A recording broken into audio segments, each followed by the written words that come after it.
केदारनाथ को क्यों कहते हैं जागृत महादेव? 2 मिनट की ये कहानी रोंगटे खड़े कर देगी।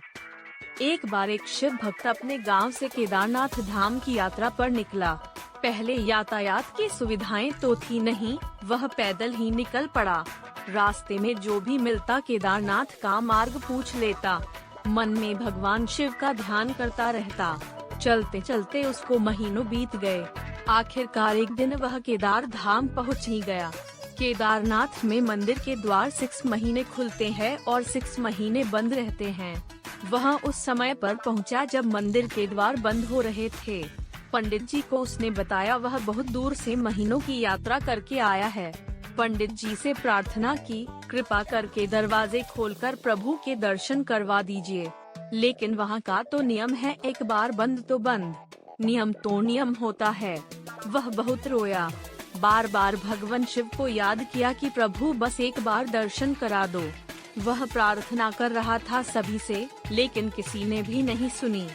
पंडित जी बोले अब यहाँ 6 महीने बाद आना। 6 महीने बाद यहाँ के दरवाजे खुलेंगे। यहाँ 6 महीने बर्फ और ठंड पड़ती है। और सभी जन वहाँ से चले गए। वह वहीं पर रोता रहा। रोते रोते रात होने लगी, चारों तरफ अंधेरा हो गया। लेकिन उसे विश्वास था अपने शिव पर कि वो जरूर कृपा करेंगे। उसे बहुत भूख और प्यास भी लग रही थी। उसने किसी के आने की आहट सुनी। देखा एक सन्यासी बाबा उसकी ओर आ रहा है। वह सन्यासी बाबा उसके पास आया और पास में बैठ गया। पूछा, बेटा कहाँ से आए हो? उसने सारा हाल सुना दिया और बोला, मेरा आना यहाँ पर व्यर्थ हो गया बाबा जी। बाबा जी ने उसे समझाया और खाना भी दिया। और फिर बहुत देर तक बाबा उससे बातें करते रहे। बाबा जी को उस पर दया आ गई। वह बोले, बेटा मुझे लगता है सुबह मंदिर जरूर खुलेगा, तुम दर्शन जरूर करोगे। बातों बातों में इस भक्त को ना जाने कब नींद आ गई। सूर्य के मध्यम प्रकाश के साथ भक्त की आंख खुली। उसने इधर उधर बाबा को देखा, किंतु वह कहीं नहीं थे। डंडा इससे पहले कि वह कुछ समझ पाता, उसने देखा पंडित जी आ रहे हैं अपनी पूरी मंडली के साथ। उसने पंडित को प्रणाम किया और बोला, कल आपने तो कहा था मंदिर 6 महीने बाद खुलेगा और इस बीच कोई नहीं आएगा यहाँ, लेकिन आप तो सुबह ही आ गए। पंडित जी ने उसे गौर से देखा, पहचानने की कोशिश की और पूछा, तुम वही हो जो मंदिर का द्वार बंद होने पर आए थे, जो मुझे मिले थे? 6 महीने होते ही वापस आ गए। उस आदमी ने आश्चर्य से कहा, नहीं, मैं कहीं नहीं गया।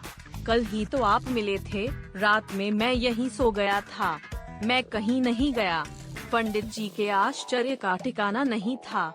उन्होंने कहा, लेकिन मैं तो 6 महीने पहले मंदिर बंद करके गया था और आज 6 महीने बाद आया हूँ। तुम 6 महीने तक यहाँ पर जिंदा कैसे रह सकते हो? पंडित जी और सारी मंडली हैरान थी। इतनी सर्दी में एक अकेला व्यक्ति कैसे 6 महीने तक जिंदा रह सकता है?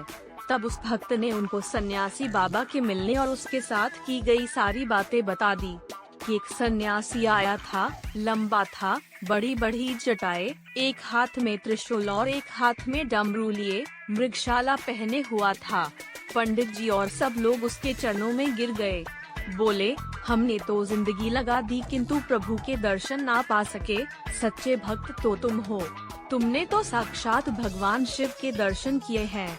उन्होंने ही अपनी योग माया से तुम्हारे 6 महीने को एक रात में परिवर्तित कर दिया, कालखंड को छोटा कर दिया। यह सब तुम्हारे पवित्र मन, तुम्हारी श्रद्धा और विश्वास के कारण ही हुआ है। आपकी भक्ति को प्रणाम। जय श्री महाकाल।